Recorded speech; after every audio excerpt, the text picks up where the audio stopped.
kita dengerin suara suspensinya, itu kayak mobil dengan harga di atas itu gitu. Oke, halo semuanya, kembali lagi di Forglanit ya. Kali ini kita lagi bahas Suzuki Espresso.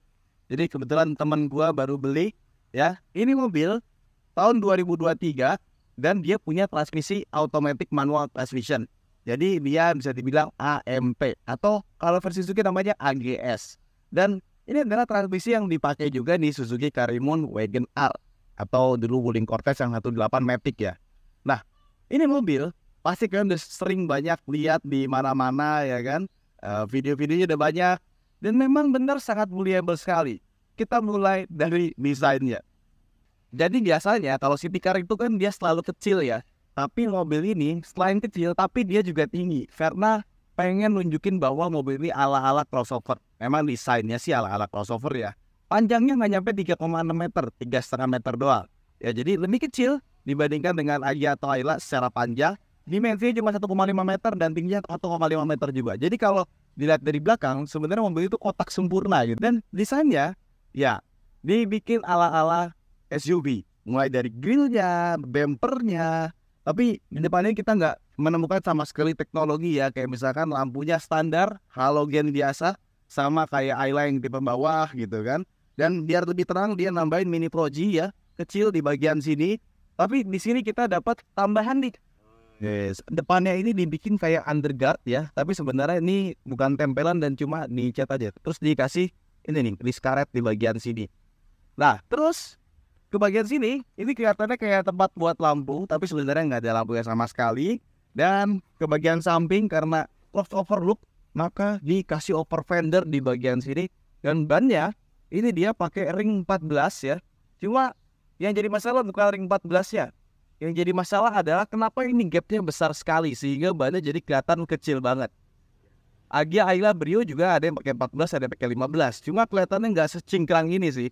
Terus ke bagian sampingnya, karena ini adalah mobil buatan India ya, platnya cukup tebal untuk sebuah mobil yang harganya terjangkau. Mobilnya harga sekitar 180 jutaan untuk yang versi AGS atau AMP, dan yang manual ya 170 jutaan. Terus ini nih emang gapnya agak lumayan berasa ya, agak kurang gitu. Dan ini hati-hati ya, bagian sininya itu tadi anak kantor gua sempat ngelap-ngelap berdarah karena bagian sininya agak sedikit tajam. Jadi kalau ke gores gitu ya bisa berdarah. Masih berdarah nggak lo? Udah ya, masih ya. Nanti kita pakai Nasaplas ya. Terus bagian belakangnya juga ya seperti ini. Makin ke belakang makin parah. Jadi kalau ceper berapa jari gitu kan? 2 jari, 3 jari, 4 jari. Ini berapa jari nih? Emang fitmentnya paling aneh ini mobil 14 inci tapi ya ini kelihatan seperti ini ya. Jadi dilihat itu kurang enak karena fitmentnya kayak gini. Terus bagian belakangnya ya ada spoiler belakang sini ya. Tapi high mounted stop lampnya itu ada di balik sini. Ada defogger tapi nggak ada wiper. Sama kalau kita bagian belakang ini lampunya ditaruh di bagian sini. Tapi yang nyala itu cuma sebelah aja kalau buat lampu mundur. Terus di sini bisa kita buka, tapi bukanya kalau nggak dari depan harus dari kunci. Bentar, ini kuncinya ada di sini ya. Kuncinya kurang lebih sama seperti R3 atau Jimny, tapi ini dikasih cover. Jadi kita putar seperti ini, kita buka bagasinya. Nggak panjang, tapi dia cukup dalam. Dan kalau dibuka di bagian sini, itu ada ban serepnya yang ini full size bukan ya? Ya karena emang bannya itu kecil banget bawaannya. Jadi ini bannya standar, cuman peleknya udah ganti biar lebih bagus aja kelihatannya sih. Karena pelek bawaannya bentuknya kurang lebih kayak gini. Terus ke pintu belakangnya bisa kita lihat ya, di sini ada kotak kecil karena ini semuanya dibikin full dari besi ya. Tapi kita dapat separator, nice. Dan ini tuh nggak di cover ya, jadi ini langsung kena bodi. Nah biar nggak gampang baret, biasanya kalau kita keluarin masuk baret tuh suka baret, terus lama-lama karatan dikasih stiker, tapi ini tambahan ya. Ini stikernya dibikin ala-ala karbon. Nah, sekarang kita mau lihat bagian mesinnya. Karena diunggulkan dari mobil ini, pasti bukan desainnya. Nah, mari kita buka ke mesinnya. Nah, ini di kap mesinnya, dia ada washer ya. Ada mesin nongol gini, nggak dari bagian sini. Kalau yang mobil kebanyakan kan sekarang ditaruh di bagian sini ya. Ini masih ditaruh di atas kap mesin, kayak mobil zaman dulu. Nah, kita buka. Nah, ini dia mesinnya. Jadi, memang mobil ini tidak mengunggulkan desain, tapi juga tidak mengunggulkan mesin juga. Jadi mesinnya 1000 cc ya. Ini mesinnya cuma 67 horsepower dan torsinya cuma 86. Jadi enggak besar, tapi mobil ini dikenal dengan keiritannya. Tenaganya gue coba so-so aja, enggak wah. Suara mesinnya juga kas 3 silinder, tapi getarannya ini lebih baik dibandingkan dengan Agya Ayla 1200 cc 3 silinder. Even dibandingkan dengan yang 1000 cc 3 silinder ini lebih baik. Padahal dia sama-sama 3 silinder. Jadi meskipun tenaganya B aja, menurut gue malah di bawah standar ya. Ditambah ada transmisi AMP, AGS-nya yang ada delay-nya ya, berasa banget. Cuma untuk getaran mesin ya, ini perlu gue acungi jempol untuk sebuah 3 silinder. Untuk sebuah 3 silinder tetap masih ada rasa getar-getar itu masih ada. Terus untuk yang versi improvement sekarang ya, 2023 ini dia sudah pakai rem dengan anti-lock braking system. Bisa kelihatan ada modulnya di bagian sini. Oke, sekarang kita tutup. Ya kebetulan mau hujan, kita masuk ke dalam dulu aja. Kita buka pintunya. Jadi kalau dibuka, dia bukanya cukup lebar ya. Nah, seperti ini. Dan untuk yang versi improvement sekarang dia ada list biar door trimnya nggak kaku-kaku amat ya. Cuma tetap bagian belakangnya masih belum ada power window. Dia masih window by power. Dan kalau masih baru seperti biasa, pastinya enteng. Nah, kursi belakangnya, kursi belakangnya ya seperti ini ya. Jadi dia nggak bisa diatur rebahnya seberapa, tapi bisa dilipat. Meskipun dilipatnya dia nggak bisa dilipat satu-satu. Jadi lipat tuh mesti dua-duanya. Ditarik dari sini agak pas, nah baru bisa dilipat. Dan kalau dilipat juga tidak rata lantai. Jadi benar-benar kayak mobil zaman dulu sebenarnya. Dan kalau misalkan belakangnya itu kita nggak mau berisik gitu ya, tinggal ditaruh di sini nih. Set. Keras. Nah udah, taruh seatbeltnya di sini biar nggak gelodak-gelodak. Dan karena yang gue bilang mobil itu tinggi gitu ya, lihat headroomnya masih banyak. Legroomnya juga masih oke buat gue tinggi 170 cm. Dan tengahnya sini dia nggak ada armrest. Sebelah kanan armrestnya kecil banget ya, jadi agak sedikit nggak kepake ya sebenarnya. Terus kaca sampingnya ini kalau kita buka dia nggak bisa sampai full ya. Kita tutup lagi ya. Belum pakai power window, masih window by power. Nah, sekarang kita masuk ke dalam interiornya. Jadi karena dia transmisinya matic, kalau kita nyalain mesti sambil inject lamp. Ini kalau kita mau buka kaca, itu bukanya dari tengah sini, kayak Jimny, tapi nggak ada auto power window-nya. Jadi nggak bisa pencet sekali dia langsung naik, full nggak ada. Benar-benar harus manual. Dan karena ini adalah versi improvement, ada improvement yang cukup besar dibandingkan dengan Espresso yang sebelumnya. Yang sebelumnya itu, mini fitur sekali ya. Yang sekarang sudah ada steering switch control, jadi kalau kita mau ngatur audio bisa dari sini, telepon juga dari sini. Terus head unitnya ini sekarang jadi jauh lebih bagus. Kenapa? Karena head unitnya ini terintegrasi dengan MID-nya. Jadi kalau misalkan kalian pikir MID-nya ada di speedometer sini gitu, ini cuma ada trip A, trip B, ada average-nya, ada range-nya gitu ya. Tapi di sini juga ada ternyata. Jadi di head unit ini, kalau misalkan bensinnya habis, ada peringatannya di bensin. Ini di head unit. Terus kita pencet ini, kita bisa tahu nih, bisa dilihat di sini ada fuel consumption yang on demand-nya. Terus di sini ada historinya atau riwayat jarak tempuhnya. Jadi sekali kita jalan tuh berapa kilometer per liter. Ada peringatan di sini, pintu terbuka. Tapi nggak nyala nih. Adanya fuel rendah doang. Tadi soalnya ada. Parkir juga nggak ada. Mungkin dia kalau jalan baru dia akan nyala ya.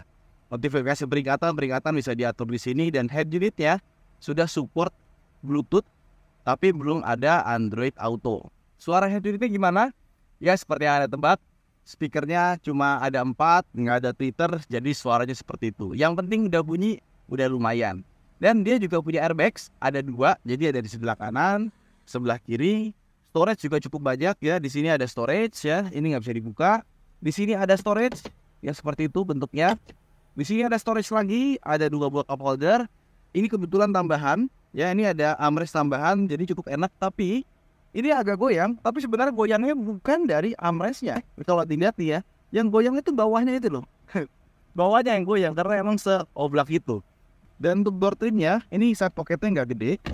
Dan nggak ada sama sekali tombol-tombol di bagian sini ya. Cuma ada ini nih, buat kunci ada di bagian sini. Dan di atas ini itu nggak ada kaca, makanya ditambahin kaca sendiri. Spionnya masih sederhana. Lampu cuma dari depan doang ya. Sama di sebelah kanan sini ada untuk mematikan stability control karena sudah dilengkapi dengan stability control, dan ada mematikan auto start stop.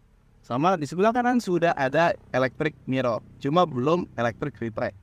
Jadi sebenarnya perlengkapannya udah lebih lumayan dibandingkan dengan yang dulu. Cuma yang bikin sebel adalah kenapa power window cuma bagian depan aja. Dia bisa diatur arah sumburan AC-nya sampai ke defogger depan, ada 4 speed, sama AC-nya bisa dibikin jadi panas. Wajar, karena mobilnya adalah mobil impor dari India. Dan ngomong-ngomong soal AC, ini AC-nya itu agak sedikit aneh. Jadi kalau mobil ini lagi idle, AC-nya dingin, tapi enggak dingin banget. Kalau kita bawa jalan gitu ya, kompresornya diputar lebih kencang, dia jadi lebih dingin. Jadi ya itu, kompresornya kayak terlalu kecil, jadi dia butuh diputar kencang biar AC-nya jadi sangat dingin ya. Kalau misalkan lagi berhenti gitu ya, itu dinginnya biasa aja. Dan kalau auto start stopnya bekerja ya, itu AC-nya langsung gak dingin. Makanya kalau misalkan pakai espresso, sebaiknya auto start stopnya kita matikan saja. Dan yang kedua, masih soal start stop ya. Jadi start stopnya ini itu kayak mild hybridnya R3 gitu. Jadi bisa panjang sekali. Jadi kalau kita berhenti gitu, betul-betul dia bisa berhenti lebih lama dibandingkan dengan mobil-mobil dengan fitur auto start stop. Lebih dari semua itu gampang banget diraihnya. Biasanya kan cuma 30 detik, berapa detik gitu kan. Ini nih kayak dapat 1 menit itu gampang banget gitu buat auto start stopnya. Cuma ya itu, AC-nya jadi panas. Mungkin juga dia nggak perlu hybrid baterai tambahan karena si mesin mobilnya kan kecil ya. Jadi buat hal itu nggak terlalu butuh effort gede. Ya, hujan. Jadi kita langsung jalan aja yuk. Oke, transmisi AMT kita masukin gede, bisa plus minus ya. Jadi bisa kita jadiin manual juga tanpa pakai kopling. Rem tangannya ini agak sedikit ke bawah, dan kursinya ini dia tidak bisa diatur ketinggiannya. Jadi emang udah benar-benar segini aja.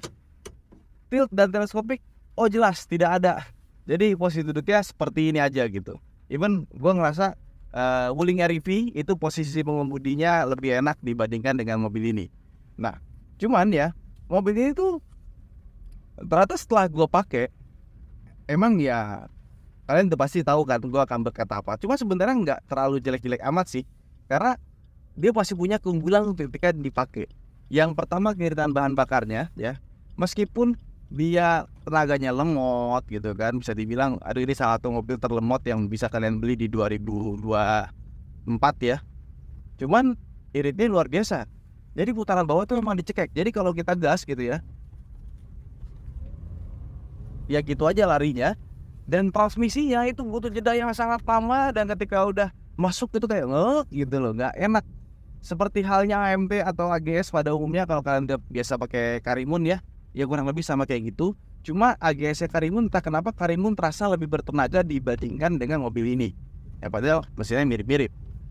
Terus yang diunggulkan ya pasti kurang lebih ya konsumsi bahan bakarnya.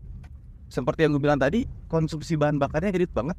Ini teman gue pakai Pertalite 150.000 itu bisa kemana-mana katanya ya. Jadi untuk dapat di atas 115 itu mudah sekali, padahal di dalam kota. Jadi buat orang-orang yang budget sensitif, ini bagus sekali karena dia irit sekali ya. Nih, seperti gue bilang tadi, pas kita bawa jalan AC-nya jadi langsung dingin sekali ya.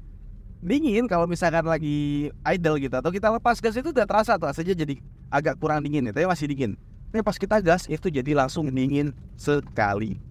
Nah, terus satu hal yang gue suka dari mobil ini ya, dia itu kalau kena jalan rusak, jalan bergelombang atau jalan berlubang gitu ya, biasanya mobil di kelas ini tuh bunyinya agak lumayan, bluk, ada suara gemuruh dari suspensi. Tapi mobil ini suara peredaman suspensinya itu bagus gitu. Jadi ketika lewat jalan bergelombang nih pak, nggak gemuruh gitu, nggak ada gemuruhnya, cuma gitu aja. Bagus. Artinya kalau kita dengerin suara suspensinya itu kayak mobil dengan harga di atas itu gitu. Ya cuma ini, kalau hujan jelas dia bunyi berisik ya. Kayak gini kan kita lagi hujan berisik sekali gitu kan. Dan peredaman kabinnya juga sama, suara kolongnya itu berisik gitu kan. Kita bawa kecepatan 60, 80, suara kolong itu berisik sekali. Suara dari luar kanan kiri pun juga masih berisik. Entah kenapa gue ngerasa Suzuki Karimun Wagon R itu lebih bagus dibandingkan dengan mobil ini. Dan memang di India sana, ini karena impor dari India ya, Karimun Wagon R itu emang kelasnya di atas dari Espresso. Jadi Espresso itu di bawahnya Karimun Wagon R. Jadi memang secara nomenklatur ya, secara kelas, memang mobil ini masih di bawahnya si ini Suzuki Karimun Wagon R, meskipun secara tahun ya lebih muda gitu kan, diluncurkannya setelahnya itu gitu. Terus handlingnya nggak usah berharap banyak. Handlingnya menurut gua kayak setirnya tuh baliknya telat gitu loh. Jadi kayak ini benar-benar EPS-nya masih ada ininya ya, masih ada intervensi ini kita bagi gini tuh. Nggak ke tengah ya. Bener-bener kendali itu mesti di tangan kita gitu. Dia buat balik ke tengahnya itu nggak secepat itu gitu, nggak kayak mobil-mobil lain. Jadi ya ini rasanya masih kurang natural mobilnya. Tapi setirnya enteng, mau muter balik gampang, mau parkir juga gampang, dan mobilnya punya suspensi yang menurut gue empuk ya. Jadi ketika kita lewatin jalan jelek, jalan berlubang, menurut gue masih nyaman banget dibandingkan dengan Karimun Wagon R ya. Suspensinya gue lebih suka mobil ini. Kita lewat jalan-jalan bergelombang, ini mobil suspensinya masih acceptable. Mungkin kalau dibandingkan dengan Agya Ayla, suspensinya masih lebih enak hidup. Pedal feel-nya ya gitulah. Dan posisi duduknya menurut gua agak aneh. Wah, hujan makin deras. Kita nggak pakai mikrofon, makanya kebawa ke Jakarta. Jadi gua ngomongnya agak keras nih. Ya udah, kalau udah hujannya begini ya kedengeran kali ya. Berisik banget emang mobilnya. Dan ini mobil ya, setirnya menurut gua agak terlalu rendah. Jadi lihat tuh, pala kita hampir kena. Ini mungkin harusnya dia pakai setir yang flat bottom ya, kayak mobil balap gitu. Mobil balap kan emang dibikin agak hampir kena gitu kan, makanya biar keluar masuk gampang dikasih flat bottom. Ini kita keluar tuh gampang kenanya. Dan yang bikin pede kalau mobil ini dibandingkan dengan mobil CGC Agya Ayla atau Brio, dia posisi duduknya tinggi, meskipun nggak bisa diatur naik turunnya ya. Jadi rasanya ketika kita bawa mobil ini, itu rasanya kayak bawa wulingnya RV. Ketika di sebelah kanan kiri kita itu ada truk, ada bus, kita tuh nggak minder.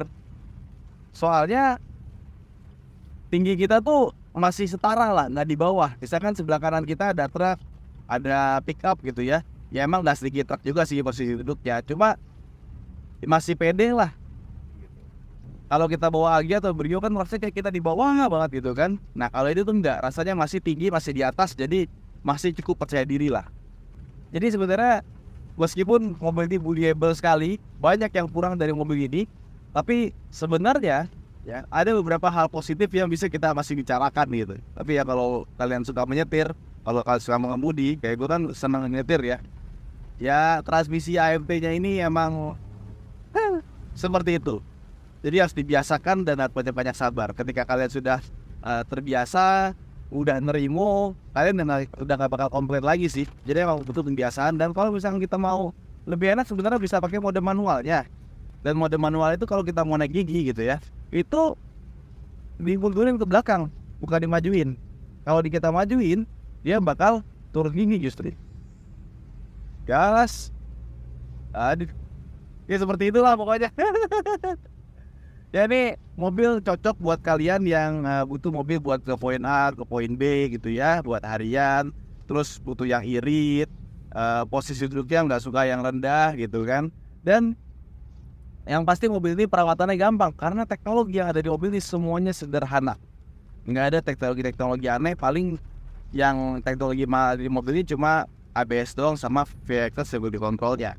Biasanya kalau ada mobil dengan ABS, sensornya suka kena sih. Udah itu doang, sisanya benar-benar basic. Dan gue yakin mobil ini bakal awet. Tapi ya sebenarnya walaupun mobil ini banyak minusnya gitu ya, gue cukup apresiasi sama Suzuki yang udah cukup membuat mobil ini jadi lebih baik dibandingkan dengan generasi pertamanya. Ya generasi pertamanya itu yang sebelum ada improvement itu kayak unitnya, terus gak ada aksen-aksen kayak ininya gitu kan. Itu juga nggak ada nih kayak gininya nih. Bener-bener mobil yang sangat basic. Ini dengan kelengkapan yang lebih baik, menurut gue jadi lebih bagus gitu. Ada stability control juga ya kan, ada vehicle stability controlnya dan kawan-kawan. Ya jadinya nggak malu-maluin banget lah, terutama dari segi safety-nya. Meskipun kalau kita lihat hasil crash testnya di dia sana, bintang 1, bintang 0, gue lupa deh. Karena emang secara struktur bodinya ini mobil sangat tinggi, meskipun plat bodinya tebal-tebal. Terus kalau kalian beli mobil ini, gak ada salahnya beli ini ya, sarung setir yang lembut gini, dibandingkan dengan kita megang langsung ke karet poliuretannya ini yang bawaan dari si mobilnya. Jadi joknya tuh agak rasanya tuh emang rata banget ya. Gak bisa dipakai buat nyender. Kalaupun nyender juga ini kepalanya kenanya ke ini, ke atasnya leher, gak kena ke kepalanya gitu, kurang tinggi joknya.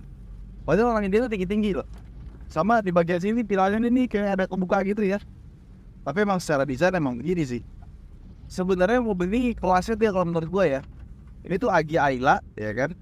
Di bawahnya Espresso, di bawahnya lagi Datsun gitu. Jadi tetap pasti ada yang lebih di bawah ini. Tetap Datsun masih di bawah ya, terutama yang Datsun Panca yang generasi pertama yang masih di sini nih, ininya apa namanya?